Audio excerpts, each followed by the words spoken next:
जिसमें classroom discrimination के incidents हमें बहुत कॉमन हो गए हैं। टीचर्स के हाथ में एक आर्बिट्ररी पावर आ गई है जिससे वो खुले आम स्टूडेंट्स को धमकी देते हैं कि हम तुम्हें इंटरनल में 0 दे देंगे। ये कुछ सालों से ही हुआ है, उससे पहले दिल्ली यूनिवर्सिटी में नहीं हुआ करता था। डीयू में बहुत बड़ा मुद्दा है हॉस्टल्स का। यहाँ पर स्टूडेंट्स को सिर्फ 3 से 4% स्टूडेंट्स को हॉस्टल मिलते हैं।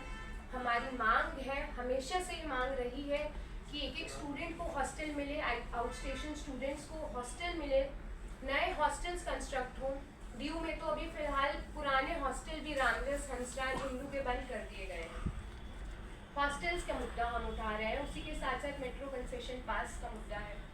डीयू में स्टूडेंट 100 से 150 रुपया खर्च कर देता है हर रोज़ ट्रैवलिंग में, जो दिल्ली से ट्रैवल कर रहे हैं। और इस बीच में हम देखते हैं अभी ही 2 दिन पहले डीएमआरसी का नोटिस आता है कि मेट्रो के जो फेयर्स हैं वो बढ़ा दिए गए हैं। तो ये जो लड़ाई है मेट्रो कंसेशन पास की, वो और मजबूत तरीके से हम लोग लड़ रहे होंगे। और इस दूसू में वो एक मुद्दा बहुत ज़रूरी है। और उसी के साथ साथ हम कॉस्ट ऑफ एजुकेशन की जब बात कर रहे हैं तो फी हाइक हो रहा है दिल्ली यूनिवर्सिटी में, प्राइवेटाइजेशन हो रहा है दिल्ली यूनिवर्सिटी का, और उसी के खिलाफ ये पैनल मजबूती से आवाज़ उठा रहा होगा। तो जैसे कि मैंने कहा, ये एक उम्मीदों से भरा पैनल है और हम ये उम्मीद रखते हैं कि दिल्ली यूनिवर्सिटी का स्टूडेंट जो परेशान है ये मनी मसल पॉलिटिक्स से, जो परेशान है कि हाँ हम किसको वोट डालें, आ गए वो भीड़ में लोग जो पर्चे उछालेंगे, गाड़ियाँ दिखाएंगे, कास्ट पॉलिटिक्स करेंगे, रीजन की पॉलिटिक्स करेंगे, उस तक हर एक स्टूडेंट तक हमारी आवाज़ पहुँचे।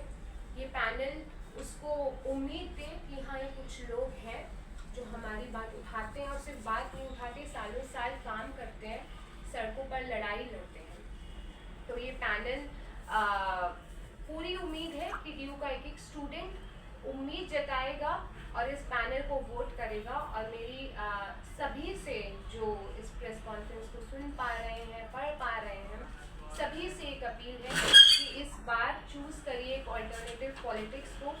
इस बार चूज़ करिए एक ऐसे मॉडल को जो बात कर रहा है गवर्नमेंट स्टूडेंट्स की। और उसी के साथ साथ हम देखते हैं दिल्ली यूनिवर्सिटी में पिछली बार हाई कोर्ट का इंटरवेंशन हुआ था, जिसमें कोर्ट ने बहुत लताड़ा था दिल्ली यूनिवर्सिटी को, और दिल्ली यूनिवर्सिटी की बदनामी भी हुई थी क्योंकि ये जो मनी मसल पॉलिटिक्स चल रहा है, बोला गया था एक मनी लॉन्ड्रिंग की चुनाव है। तो उसी को लेकर के इस बार डीयू ने एक नोटिस भी निकाला था बॉन्ड का कि स्टूडेंट्स को जो कंटेस्ट कर रहे हैं 1 लाख रुपए का बॉन्ड देना पड़ेगा कंटेस्ट करने के लिए। ऑफ कोर्स एक एक्सक्लूजनरी पूरा स्टेप है जिसमें आप आम छात्रों को बाहर निकाल दे रहे हैं पूरे प्रोसेस से, क्योंकि आपको अपने बैंक के खातों में दिखाना होगा कि हमारे पास 1 लाख रुपया है, और उसमें कॉमन स्टूडेंट गायब हो जाएगा। उसमें वही लोग बॉन्ड दिखा पाएंगे जो कि है अमीर घरों से आने वाले, जो कि है ऑफकोर्स एबीवीपी एनएसयूआई जैसे संगठनों के कैंडिडेट्स। तो उसी को लेकर के ऐसा हाई कोर्ट गया, दिल्ली हाई कोर्ट, और आज की हियरिंग में हाई कोर्ट ने एक विक्ट्री एक तरीके से हमें मिली है, जिसमें हाई कोर्ट ने बोला है कि बॉन्ड का जो एक फरमान है वो गलत है, उसकी जगह एफिडेविट लिया जा सकता है जिसमें स्टूडेंट्स को अपने एसेट्स नहीं दिखाने होंगे। और हाई कोर्ट ने मना नहीं करा है बॉन्ड के लिए, और ये लड़ाई हमारी अभी भी जारी है, कल भी हियरिंग होगी, और उसमें हमारी पूरी कोशिश है कि हाँ ये पूरा जो मनी का जो एस्पेक्ट आ रहा है जिसमें कॉमन स्टूडेंट को इंटिमिडेट करा जा रहा है, 1 लाख रुपए का एफिडेविट भी, हम उसके खिलाफ भी लड़ रहे होंगे। तो ये एक विक्ट्री है, और उसी के साथ साथ दूसू का एक आगमन है जिसमें हम आगे बढ़ रहे हैं एक स्ट्रॉन्ग फुट के साथ, एक स्ट्रॉन्ग अलायंस के साथ। और